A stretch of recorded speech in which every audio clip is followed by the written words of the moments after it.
Hello guys, मी योगिता तुम्हा सर्वांचं योगिताच study सेंटरमध्ये स्वागत करीत आहे. आता आपण सोडवणार आहोत 5.3. 5.3मधला फर्स्ट क्वेश्चन आहे, angles made by the line with the positive direction of axis are given. Find the slope of this lines. काय सांगितलं, एक्स एक्सिसवरती कसं स्लोप ऑफ लाईन होते आहे, कुठल्या अँगलमध्ये होते तो सांगितलेला आपल्याला स्लोप ऑफ लाईन काढायची आहे. 45 डिग्रीचं काय येईल, 30 डिग्रीचं काय येईल, अशा प्रकारचा क्वेश्चन आहे. आपण यावेळेला टॅनच लिहितो, टॅनच्या हिशोबानेच आपण आन्सर काढतो किंवा टॅनची जी व्हॅल्यू आहे ती आपण लिहितो. याला कारण काय, तर आपली टॅनची जो रेशो आहे तो आहे opposite side divided by adjacent sides. कारण आपल्याला हायपोटेनसचा काही उपयोग होतच नाही. स्लोप ऑफ लाईन या दोन लाईनची काय येते त्याच्यावरतीच आपली स्लोप ऑफ लाईन जी आहे ती डिपेंड असते. कारण समजा आपल्याला ए बी काढायचं असेल तर ए पॉईंट आपला समजा अपोजिट लाईनचा असेल, बी पॉईंट आपला अपोजिट साईड आणि ॲडजसंट साईडचा वर्टेक्समधला एक बिंदू असेल, एक पॉईंट असेल, एक कॉमन पॉईंट असेल, तर आपला स्लोप ऑफ लाईन त्याच्यावरनं समजणार आहे. आणि म्हणून आपण कोणत्याचा लिहितो, टॅनचा लिहितो. हे आपल्या लक्षात राहावं म्हणून मी तुम्हाला सगळं प्रिस्क्राईबमध्ये सांगितलेलं आहे. आता बघूया 45 डिग्री. आपल्या यासाठी काय करायचं आहे, 127वरती आपल्याला असे जे आहे त्या व्हॅल्यूज दिलेल्या आहेत त्या पाठ करा. आत्ता पाठ करा. ट्रिग्नोमेट्री जेव्हा येईल त्यावेळेला मी तुम्हाला समजावून सांगेन की पाठ करायची गरज नाही आहे, कशा प्रकारे आपल्याला लक्षात ठेवायचं आहे. तर बघूया 45 डिग्री म्हणजेच काय झालं, टॅन 45 डिग्री इक्वल टू 1. आपला स्लोप ऑफ लाईन काय आहे त्याची 1 आहे. Therefore the slope of the line is 1. आता बघूया second 60 degree. theta is equal to 60 degree is equal to tan 60 degree equal to in the root 3. Therefore the slope of the line is in the root 3. Third question आहे 90 degree. theta is equal to 90 degree equal to tan 90 degree not defined. आपण त्याच्यामध्ये not defined. Therefore the slope of the line is not defined. 5.3 मधला second question आपण पाहणार आहोत. Find the slopes of the lines passing through the given point. आपल्याला points दिलेले आहेत, आपल्याला स्लोप ऑफ द लाईन काढायची. तर आपला फर्स्ट क्वेश्चन आहे, ए बी वर्टेक्स दिलेले आहेत. एचे पॉईंट्स आहेत, कोऑर्डिनेट्स आहेत 2 and 3, बीचे आहेत 4, 7. मग आपण काय करूया, x1 is equal to 2, y1 is equal to 3, x2 is equal to 4, y2 is equal to 7. The slope of line AB is equal to y2 minus y1 upon x2 minus x1.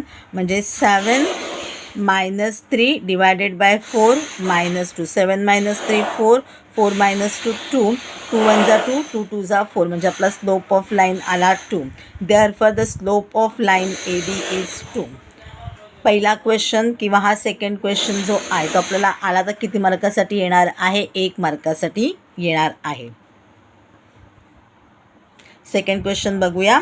P Q काढायचं आहे. The slope of P Q. पीचे coordinates आहेत -3 and 1, क्यूचे आहेत 5 and -2. x1 y1 x2 y2 लिहून घेऊया. The slope of line P Q is equal to -2 -1 upon 5 minus in the bracket -3. मग काय झालं, -2 -1 -3 झाला. 5 + 3 झाला, मग 5 + 3 येईल 8. म्हणजे आपला स्लोप ऑफ लाईन आलेला आहे -3/8. Therefore the slope of line PQ is -3/8. आता आपल्याला काढायचं आहे the slope of C D.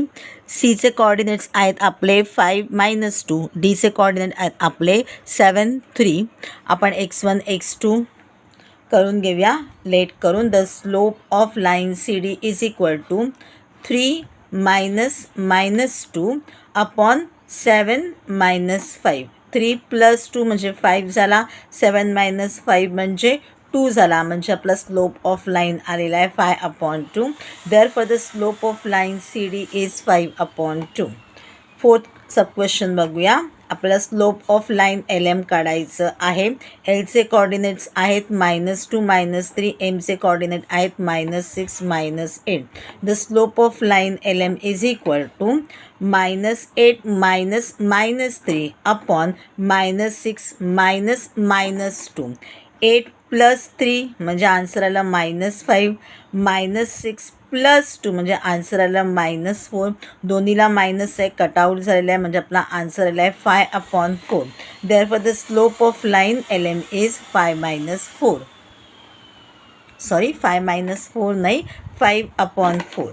आता बघूया आपण द स्लोप ऑफ EF. ईचे कॉर्डिनेट्स आहेत -4 -2, Fचे कॉर्डिनेट आहेत 6 3. The slope of line EF is equal to 3 -2 upon 6 -4. 3 + 2 5 झाला, 6 + 4 10 झाला. 5/10चा सिम्पलेस्ट फॉर्म केला 1/2. Therefore the slope of line EF is 1/2. आता 6th क्वेश्चन बघूया. आपल्याला द स्लोप ऑफ ST काढायचा आहे किंवा द स्लोप ऑफ TS काढायचा आहे. टीचे कॉर्डिनेट्स आहेत 0 and -3, एचचे कॉर्डिनेट्स आहेत 0 and 4. लिहून घेतलेलं आहे 4 -3 अपॉन 0 -0.